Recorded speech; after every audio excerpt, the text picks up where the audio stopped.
थेट जाऊयात, काँग्रेस नेते विजय वडेट्टीवार बोलतायत. धरून ते प्रश्नचिन्ह निर्माण केलंय आणि नागपूरमध्ये जो मोर्चा झाल्यानंतर भाजपाच्या पायाखालची वाळू सरकली आणि मला टार्गेट करायसाठी भुजबळांना माझ्या अंगावर सोडलं, हा माझा स्पष्टपणे आरोप आहे. त्यामध्ये कुठेही भुजबळ साहेबांना मी कधीही क्रॉस केलं नाही. भुजबळ साहेबांच्या भूमिकेवरही मी प्रश्नचिन्ह निर्माण केलं नाही. खरं तर भुजबळ साहेब मंत्रिमंडळात आहे. हा जी आर दोनदा निघाला. पूर्वी पात्र होता, नंतर तो पात्र काढून निघाला. त्या संदर्भात त्यांची भूमिका, तो जी आर रद्द करण्यासाठी पंकजाताई काल गेले नाही, धनंजय मुंडेजी गेले, इतर नेते गेले असतील, कारण ओबीसीच्या बळेवर ते लढतायत, त्याचा आम्हाला नक्की आनंद आहे. पण तो मूळ प्रश्न होतो सरकारने काढलेला 2 सप्टेंबरचा जी आर जो आहे तो रद्द करण्यासंदर्भात, जो ओबीसीच्या मुळावर आलेला, ओबीसी समाजाचं प्रचंड तो जी आर मुळे नुकसान होणार आहे. या संदर्भात त्यांची भूमिका मला काही ते मांडत आहेत आणि त्या संदर्भातली आपली लढाई असली पाहिजे, त्यांची असू दे की आमची असू दे. राहिला मराठा समाजाच्या संदर्भात, मला इकडे भुजबळ साहेबही टार्गेट करतात, तिकडे जरांगे टार्गेट करतात. म्हणजे मला आनंद आहे की मी भुजबळ साहेबांचे आभार मानतो आणि जरांगे पाटलाचे आभार मानतो की दोघेही मला टार्गेट करून शिव्या देत असतील, तर यापेक्षा दुसरा मला आनंद नाही, असं माझं मत आहे. एकूणच हे 2 समाजाविरुद्ध भांडणं लावण्याची सुरुवात कोणी केली? आत्ताच्या महायुती सरकारने केलेली आहे. मग त्यामध्ये धनगरांना आदिवासीचं आरक्षण देतो म्हणण्याचा विषय असेल. आज जो धनगर समाज रस्त्यावर उतरलाय, किती वर्ष झाले? 14 पासून आज 10 वर्ष, 11 वर्ष झाले. धनगर समाजांना आदिवासीचं प्रलोभन दाखवलं कोणी? आत्ताच्याच विद्यमान सरकारने दाखवलेलं आहे. हे काही लपून राहिलेलं नाही. आणि राहिला, ज्या वेळेस मी मंचावर गेलो होतो त्यावेळेस कुणबी मराठवाड्यातील ओबीसी मराठा समाजाच्या संदर्भात हैदराबाद गॅजेटमध्ये मराठा कुणबी असलेले 2800 नोंदी होते. मी विरोधी पक्षनेता होतो, अधिकृतपणे सांगतो. त्यामुळे तो विषय काढून की मी जे म्हणालो, ज्यांच्या नोंदी मराठा कुणबी आहेत हैदराबाद गॅजेटमध्ये, तर त्या नोंदीनुसार त्यांना प्रमाणपत्र किंवा ओबीसी मधून द्यायचं असेल तर अजिबात आमचा विरोध नाही, त्यांना दिलं गेलं पाहिजे. ही काल पण भूमिका होती, आज पण भूमिका आहे. आता मलाही कळत नाही की भुजबळ साहेबांना एवढा संताप माझ्या संदर्भातला काय यावा. मी म्हणालो, मी तर कधी काही विरोधात बोललोच नाही, त्यांच्या भूमिकेवरही प्रश्नचिन्ह उभा केला नाही. आता एवढंच म्हणालो मी, आता जरांगे जरांगे हे जे पुराण चाललेलं आहे, तो जरांगे पुराण हा सुरू ठेवा, पण सरकार पुराण सुद्धा वाचलं पाहिजे ना. कारण जी आर कोणी काढला? सरकारने काढला, 2 सप्टेंबरचा जी आर. पण ते आम्ही सरकार पुराण वाचतच नाही. आणि जरांगे म्हणजे Maratha versus OBC, Maratha versus OBC. आणि मूळ तुमच्या हक्कापासून वंचित करण्याचं काम, तुमच्यावर अन्याय करण्याचं काम. जसं ज्यावेळेस जरांगे पाटील त्यावेळेस तिथे दिले गेले, त्यावेळेस भुजबळ साहेब सुद्धा मंत्रिमंडळात आहेत ना. त्या ठिकाणी विखे पाटील जर जाऊन ते करू शकतात, तर कॅबिनेटमध्ये सुद्धा तो विरोध ते केले म्हणतात. मला आम्ही त्यांचं स्वागतच केलं. तर जरांगेच्या संदर्भात गुन्हा करून मी गेल्याचा एक व्हिडिओ करून हा आत्ता विषय काढण्याची गरज काय होती?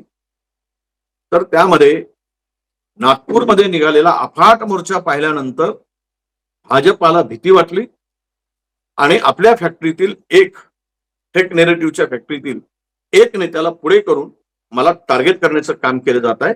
त्याबद्दल भुजबळ साहेबांचे मी मनापासून आभार मानतो, त्यांना मी धन्यवाद देतो. विजय, तुम्ही आता म्हटलं की विरोधी पक्ष नेते असताना तुम्ही जरांगेंच्या मंचावर गेले होते आणि त्यावेळी तशी भूमिका मांडली होती की आरक्षणाची मर्यादा वाढवून मग मराठ्यांना कुणबी प्रमाणपत्र किंवा ओबीसी प्रमाणपत्र देण्यात यावं. तुम्ही आजही या भूमिकेवर ठाम आहात का? हे बघा, मी त्यावेळेस बोललो, आजही बोलतो, त्यावेळेस 2800 नोंदी होत्या. जरांगेंची भूमिका ही त्यावेळेस क्लिअर होती की ज्या नोंदी सापडल्या त्यांना कुणबी प्रमाणपत्र द्यावं ना ओबीसी मधून घ्यावं. येस, नो डाऊट, दिलं पाहिजे. पण त्यांनी त्यानंतर आज जो जी आर निघाला आणि त्यानंतर त्याची व्याप्ती वाढवत गेली. मराठवाड्यातील सर्व मराठा समाजाला कुणबी प्रमाणपत्र दिलं पाहिजे, ओबीसी दिलं पाहिजे. ही त्यानंतर त्यांची भूमिका बदलली.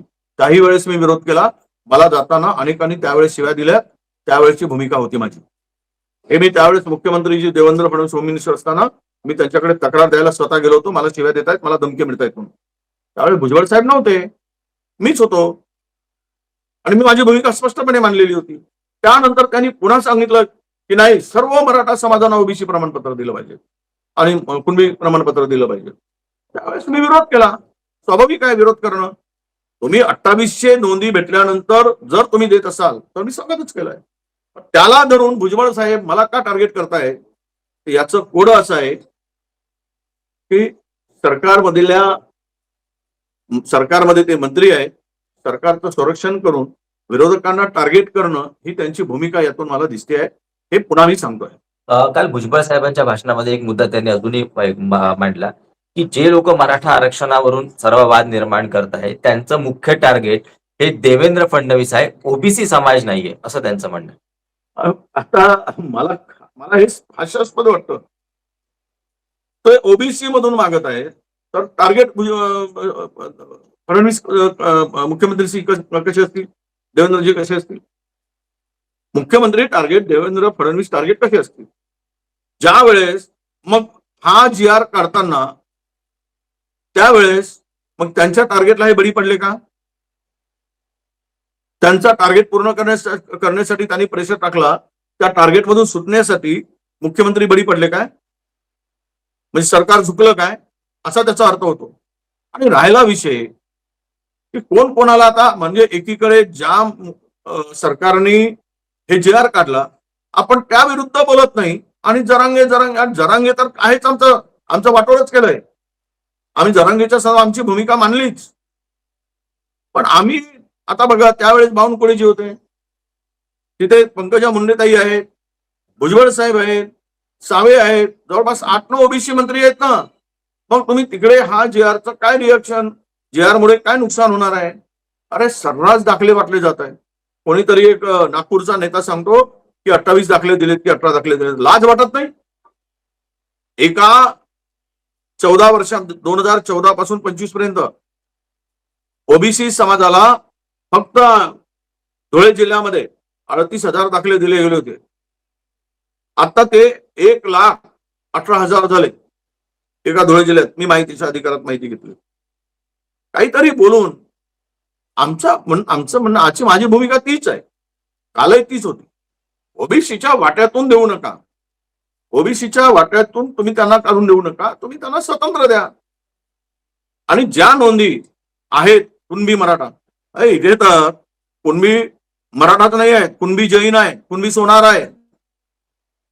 त्या गॅजेटमध्ये कुणबी इतरही अनेक 12 बलुतेदारांचे नाव आहेत. जो शेती करत होता तो कुणबी होता, पण मराठा कुणबी असणारे फक्त 28 नोंदी आहेत. त्यावेळेस होत्या, मी सांगितलं तेवढ्यांना देण्यासाठी भूमिका होती. तो विषय घेऊन माझा व्हिडिओ दाखवून भुजबळांना काय साध्य करायचंय? छगन भुजबळांना मला हेच कळलं नाही. परत ते म्हणतात की अंबडच्या सभेमध्ये आले, नंतर आले नाही. अंबडच्या सभेमध्ये तुम्ही कोयता काढण्याची भाषा झाली तिथे.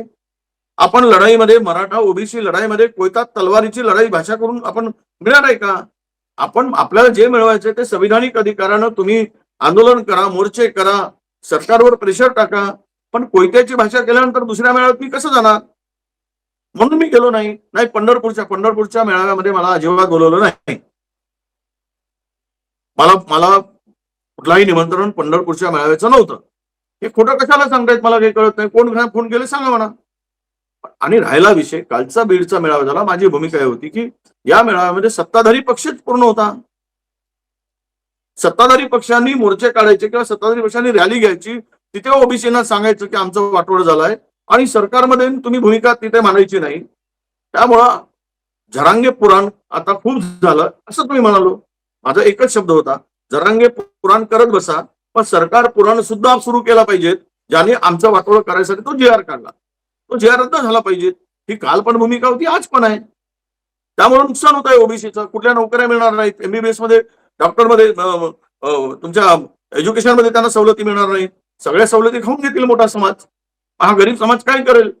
375 जातीचा या समाजाचा काय होईल? ही माझी लढाई आहे. त्यामुळे भुजबळ साहेबांनी मला का टार्गेट केलं? मी तर कधी त्यांचा दुश्मन नव्हतो, कधी त्यांचा विरोधही केला नाही आणि कधी त्यांच्या प्रश्नावर भूमिकेवर प्रश्नचिन्हही उपस्थित केलं नाही. मला बोलवलं त्या ठिकाणी, सगळ्यांना निमंत्रण आली, मला हे नव्हतं आणि माझ्या मतदारसंघात कार्यक्रम होते, त्यामुळे मी तिथे जाऊ शकलो नाही. एवढाच त्याचा अर्थ होता. भाऊ बबनराव चव्हाणने तुमची भूमिका मांडली, तुमच्या बाजूने बाजू घेतली आहे आणि कुठेतरी त्या भुजबळ यांचा कुठेतरी विरोध केला आहे बबनराव चव्हाण. तर बघा, आता ज्यांना जे वाटतं ते भुजबळांची भूमिका आणि त्यांची भूमिका काय आहे हे बघा.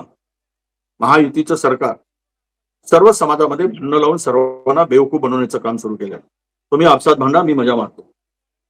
मराठा वर्सेस ओबीसी भांडा, धनगर वर्सेस आदिवासी भांडा, पुन्हा 2 दलितांमध्ये 2 चकलं पाडायचं काम चालू झालंय, त्यांना भांडायला लावणार आणि हे राज्य अस्थिर करून सोडण्याचं काम सुरू झालंय. राज्यात स्थिर ठेवून मूलभूत प्रश्नापासून लक्ष विचलित करायचं, डायव्हर्ट करायचं. मूलभूत प्रश्न जे आहेत, गरजेचे प्रश्न आहेत, जनतेच्या हिताचे प्रश्न आहेत, त्या प्रश्नावर जनता उभीच राहू नये. उद्या शेतकऱ्याचं वाटोळं झालं, त्यावर जनता उभी राहू नये. पोरांच्या नोकरीचा फार मोठा प्रश्न निर्माण. एबीपी माझा, उघडा डोळे बघा नीट.